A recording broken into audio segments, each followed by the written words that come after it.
Base of ম্যাথমেটিক্সে তোমাদের সকলকে স্বাগত। এখন আমি আলোচনা করছি জ্যামিতির শর্ট প্রশ্ন নিয়ে। আজকে আরও একটি অঙ্ক নিয়ে আলোচনা করব।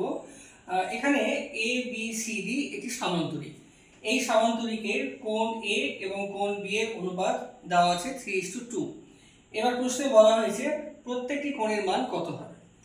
এখন লক্ষ্য করো, এ এবং বি এই সামান্তরিকের কিন্তু পাশাপাশি দুটি কোণ, আর আমরা জানি পাশাপাশি দুটি কোণের সমষ্টি অর্থাৎ কোণ এ প্লাস কোণ বি 180 ডিগ্রি হয়। এটি সামান্তরিকের একটি বৈশিষ্ট্য।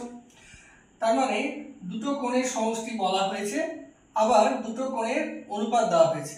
তাহলে আমরা আনুপাতিক ভাগহার হিসাবে কোণ এর মানও বের করতে পারবো, কোণ বি এর মান বের করতে পারবো।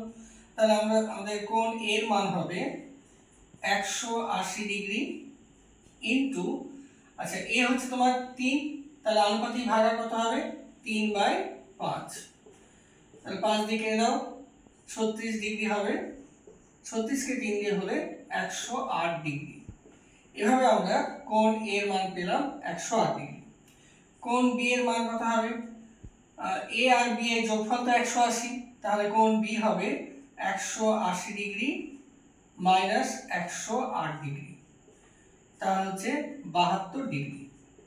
তাহলে এভাবে আমরা কোণ এর মান পেলাম 108 ডিগ্রি এবং কোণ বি এর মান পেলাম 72 ডিগ্রি।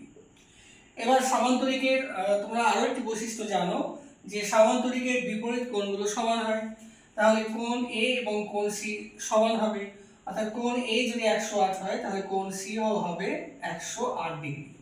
আবার কোণ বি যদি 72 ডিগ্রি হয় তাহলে কোণ ডি এর মান হবে 72 ডিগ্রি। এভাবে আমরা এ বি সি ডি সামান্তরিকের প্রত্যেকটি কোণের মান বের করতে পারলাম। তো এভাবে আরো একটি অঙ্ক নিয়ে আগামী পর্বে আলোচনা করব। তোমরা দেখতে থাকো। Thank you.